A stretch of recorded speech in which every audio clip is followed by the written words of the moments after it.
Hi there, hope you're doing really well today. It is December 16th, and I thought we would do something a bit different today.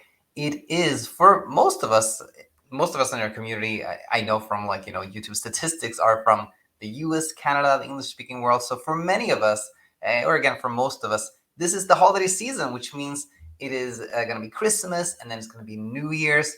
And I really wanted to share something that could be helpful for anyone in our community who may be traveling or having guests over, and this could be a little bit of a tricky situation if we struggle with sleep. And the thing is, we talked about this actually a year ago, myself and Coach Michelle. So I thought maybe this will be our new tradition for the holidays to air this episode with Michelle with maybe a different intro, or maybe we'll do a new episode. But anyway, today we're gonna take a look at like how to approach the holiday season when we've had trouble sleeping. And other than that, I just want to say that our normal programming will pause until the new year.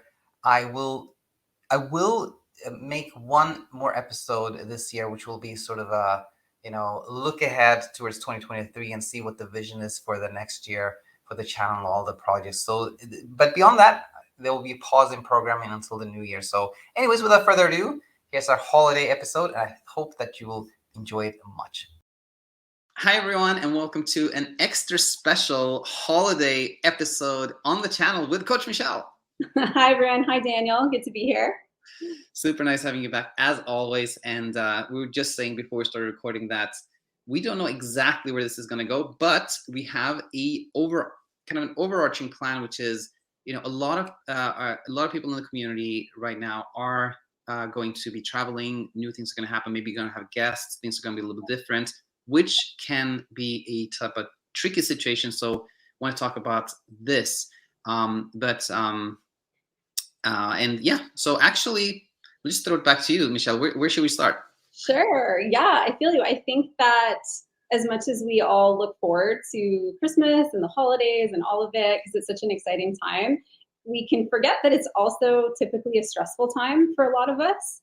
And I mean, if you're traveling, you're away from home, you're away from your normal bed, your normal routines. Just everything is really different. There's a lot of change involved in that.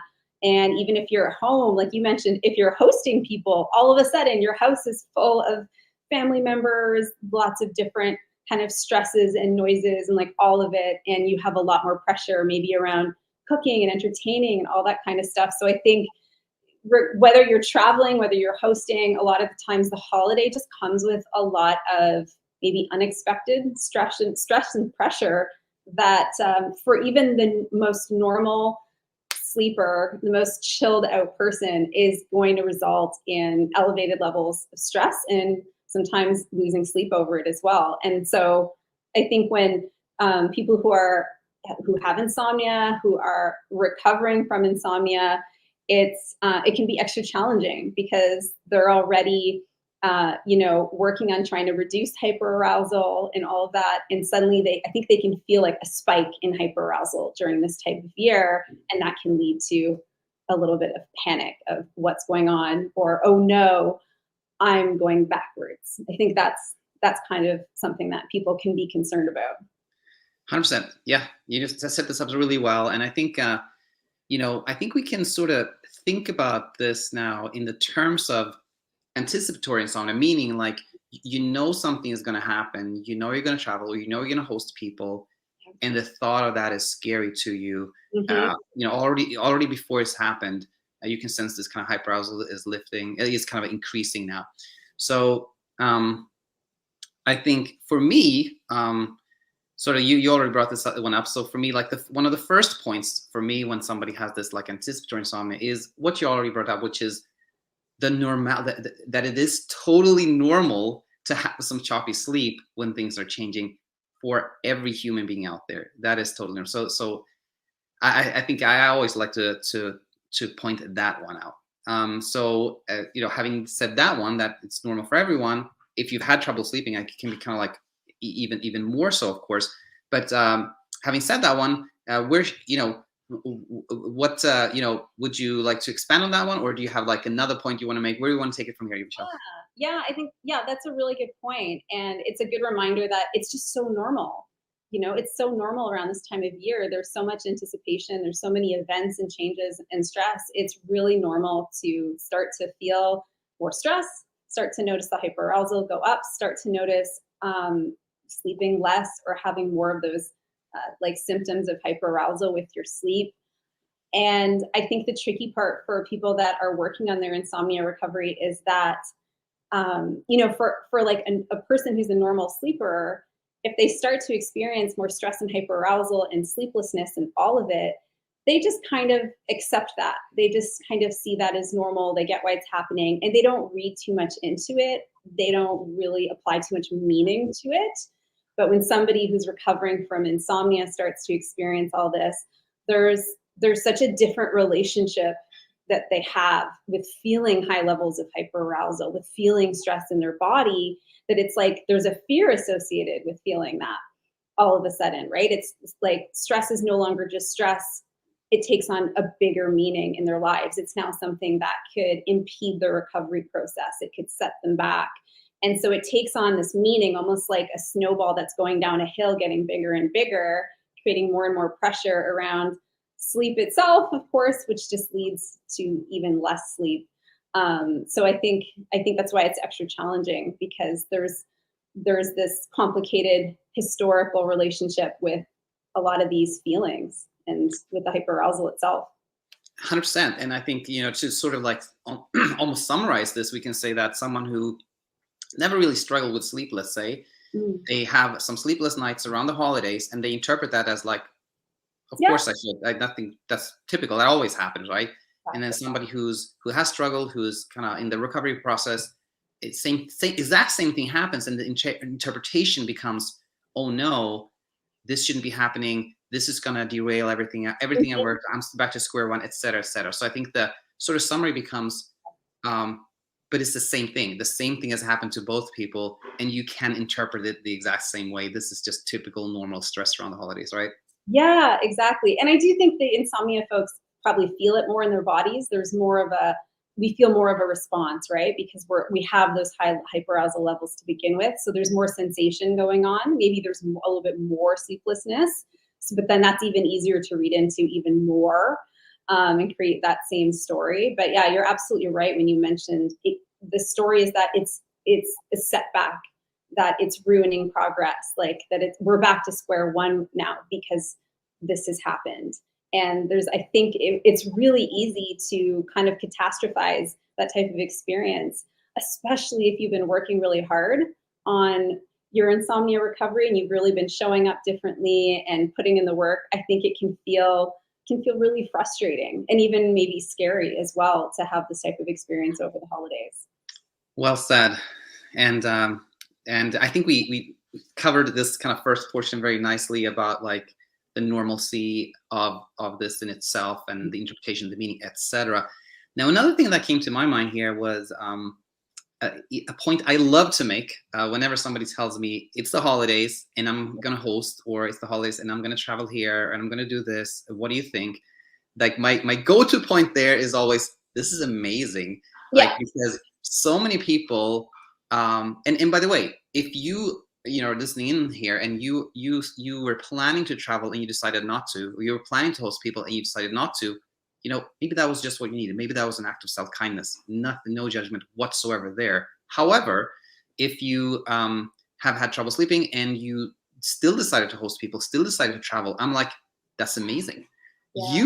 You made this decision from a place of courage. You're gonna go ahead and travel places, go somewhere or host people or whatnot, even though that is scary to you. And I think that is amazing. That is so helpful because it teaches the brain, teaches us that we can do things even if there's going to be discomfort, and it teaches us that we are safe even when we're in the struggle. And it's just so helpful to kind of reduce the overall struggle. And so I think pointing out the courage and bravery there is one of my go-to things. What do you think, Michelle? I agree. That's huge. I think it takes an immense amount of courage to move forward with holiday plans, especially around hosting, especially around traveling when you're in this phase of insomnia recovery, because it feels really delicate when you're in it. It just feels like you want to protect it as much as possible. And of course, part of recovery, the process is to also allow life to happen and to also re-engage with your life and re-engage with things that feel meaningful for you. And that tends to be, family and holiday things and events and activities. So you're right, but it does take a lot of courage to actually do that, if that feels right. And I think part of it too is like you almost have to know, okay, I'm going into this stressful period. I'm probably going to sleep less. I'm probably going to experience more hyperarousal right now. It's normal.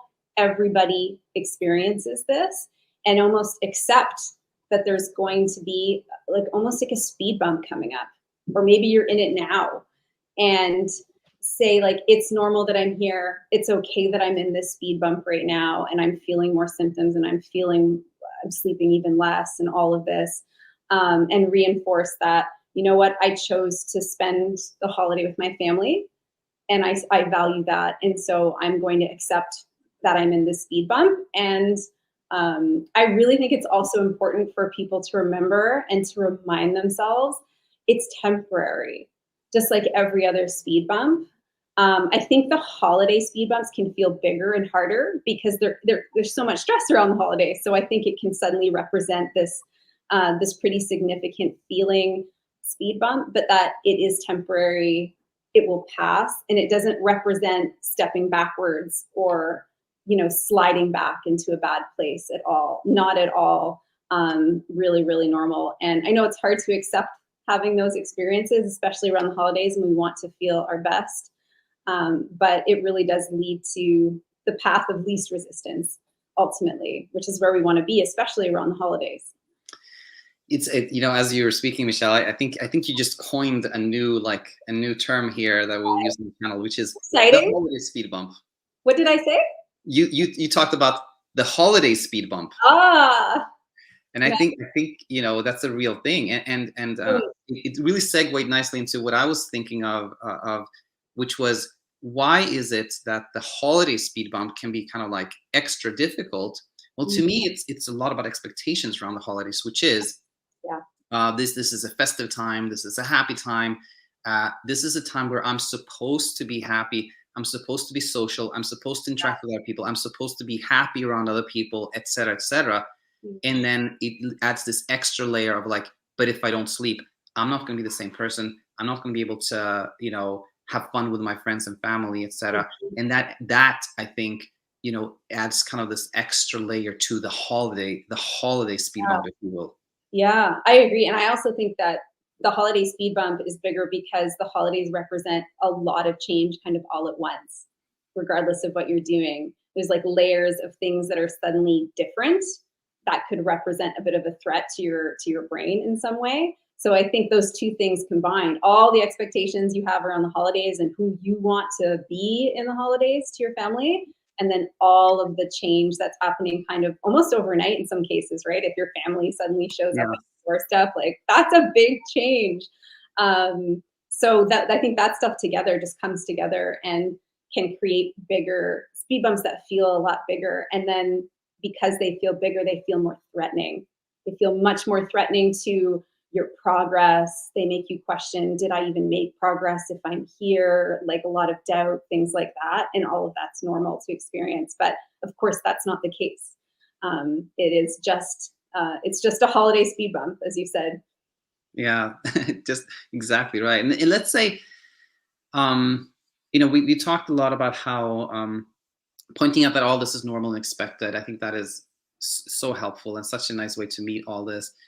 And now, if we go into the specific situation where you feel the pressure to be like social, be around people, be et cetera, and we did a whole episode about like this depersonalization, which this is similar to. But what are your thoughts around that part? Interacting with people, interacting with family, thinking about how they will perceive you and all that. What is a nice way to meet that type of situation or challenge? Oh, interesting. I do think that's really challenging if you're feeling a lot of depersonalization around the holidays. And we talked about this in the video where we called it the wall, where you feel like there's a wall between you and other people, this inability to feel like yourself or feel like you're able to connect with people. And I do think that's especially hard around the holidays because, again, those expectations of connection, around the holidays. And I think a big part of it is understanding why we feel that way, why the wall is there in the first place, and which can be really a combination of all the pressure we're putting on ourselves, all the emotional exhaustion that we're feeling. We're feeling depressed, if we're feeling, as though we're shut down in some way, all of which is very normal to experience.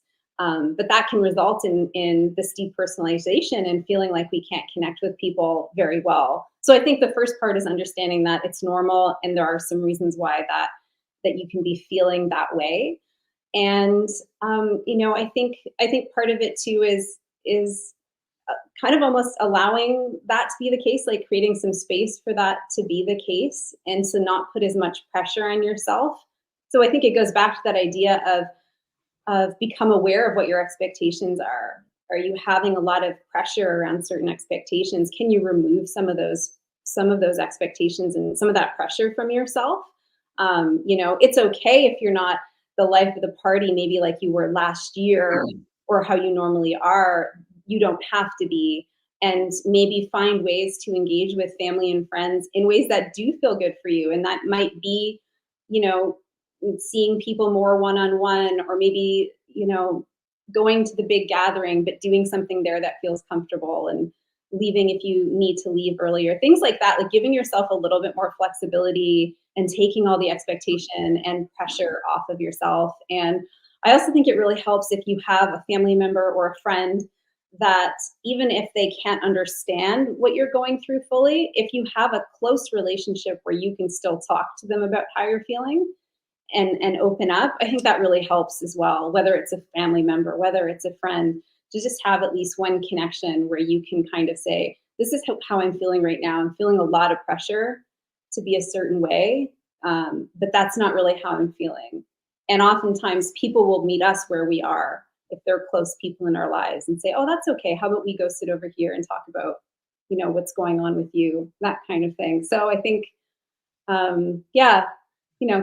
something along those lines is what I was thinking of for that, because I know it's hard.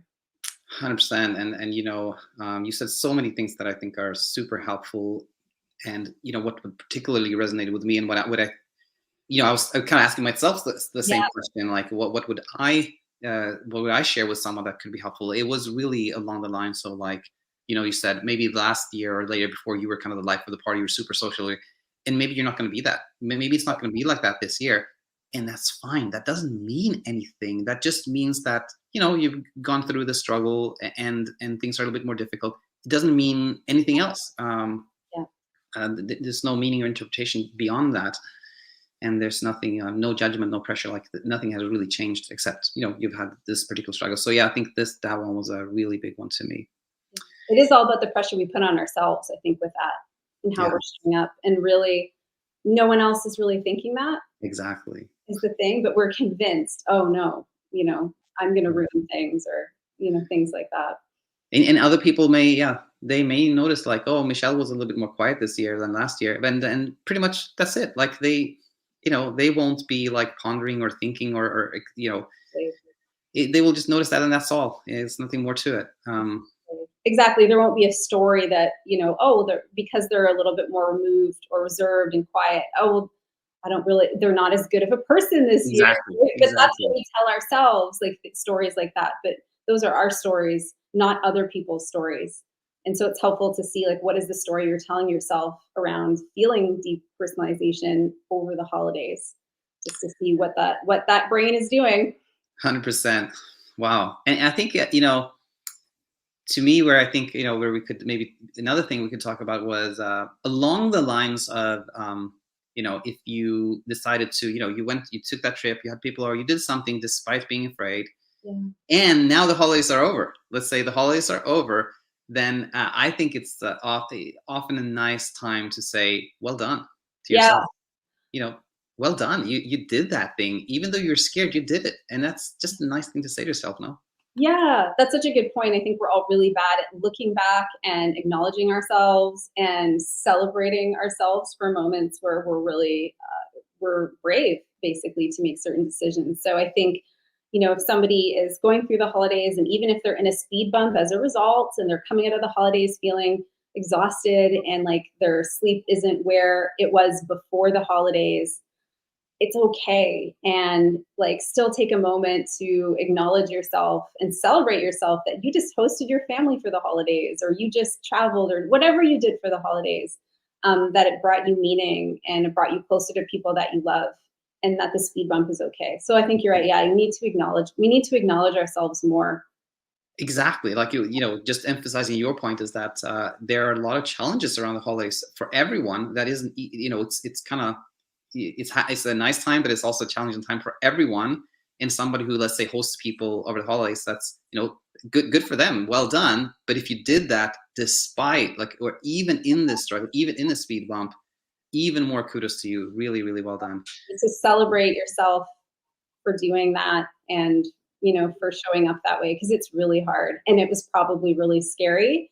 And then also, can you accept where you are now, which is not moving backwards, but maybe in a speed bump, and that's okay too, even though it's unpleasant and far from ideal. Can it be okay? Can we work on acceptance? And I think that's the other thought I had as well, is throughout this whole experience of the holidays, as much as everything we talked about can lead to these holiday speed bumps, at the same time, being in these speed bumps is also an opportunity to start to actually practice and to implement a lot of the teachings that they've been learning here or elsewhere.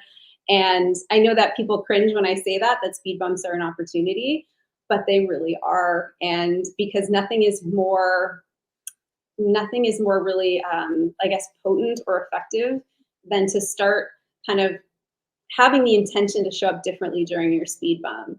And that doesn't mean being perfect. It doesn't mean implementing things exactly right. It just means having the intention to maybe want to accept a little bit more today, to maybe do a little bit more self-care or self-kindness today. All those little things that you can start to bring in. And it's so much more powerful if we do that when we're actually in the middle of that speed bump, as opposed to when things are going really, really well, if that makes sense. Yeah, it's a more powerful experience, and that's what helps eventually kind of lift us out of that place. 100%. Super well said. And as we were speaking now, I was realizing we could have started with in another place. I sort of forgot to ask to talk a little bit about Coach Michelle as well here. So let's say we've talked about, we've shared some, I think, really helpful things around the holidays, etc. Now let's move over to a little bit different territory here, which is are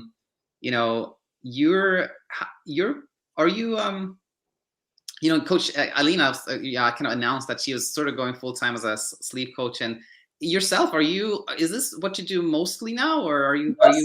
I'm not fully there yet, but mostly I'm still I'm doing a lot of sleep coaching these days, which is great. It's actually my primary thing right now.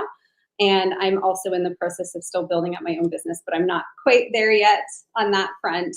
But eventually that will be the plan, to work with people that are struggling with all sorts of different chronic issues, including insomnia. So I hope to be doing that as well, in addition to continuing to, work with the sleep coach school and all the focus on sleep coaching, which has been really great. So I'm not completely full time yet, but it is moving in that direction. So that's been exciting. It's amazing. It's amazing. Yeah. And I'm, it is, I just want to share with the community that I was, as they know, I was so happy when you joined. I knew you'd help so many people. And then we started this one-on-one coaching program, which has really been growing. And you shared with me, actually, just before we started, that this week was actually the first week that you were fully booked. Yeah, first one, which is kind of nice because it was right before Christmas. It's a good, good vibes. Yeah. It was exciting to see that, for sure. Yeah. Super nice. And how has the one-on-one coach work been on your end? Have you liked it? I know you thought this was going to be for you. How has it been? Yeah, really good. I really, really like it. I've been really enjoying it. I was very nervous at the beginning, but I feel like mostly now the nerves are gone. So that's kind of nice. And I've been able to relax and ease into it a little bit more. So that has been really enjoyable, and it's been great I've gotten to know and connected with so many different people over the last few months. So that's been really great too. And sometimes, when you'll work with somebody and then you don't hear from them, it's probably because they're doing well. But then also I find myself wondering, like, I wonder how they're doing. Are they doing well? So that's, an interesting part too, is you don't want to, because it means they're doing well, but you still will kind of wonder and hope that they're doing really well. I recognize that so much, Michelle. And what you said about connecting with people like that's been part of this journey that I didn't really foresee, but that's been a really enriching part of it, which is, I sent out these books the other day to some of the coaching and the coach. Mine's not here yet, Daniel. It's not here yet. Hopefully before Christmas. I did send it. Like, come on. Sorry, go on. But yeah, I sent one to like Hong Kong, one to Slovakia, one to Canada. Yeah. To Belgium, and connecting with people in like Israel, who you are, Neil, and other people out there. It's been really, really amazing. And finally here, what are your holiday plans? Oh, you know what? I don't have a very busy holiday planned. It's going to be very relaxed. I have a brother who lives in California with his wife and children. And so unfortunately, they're not coming up this year because of all of the things that are going on in the world right now.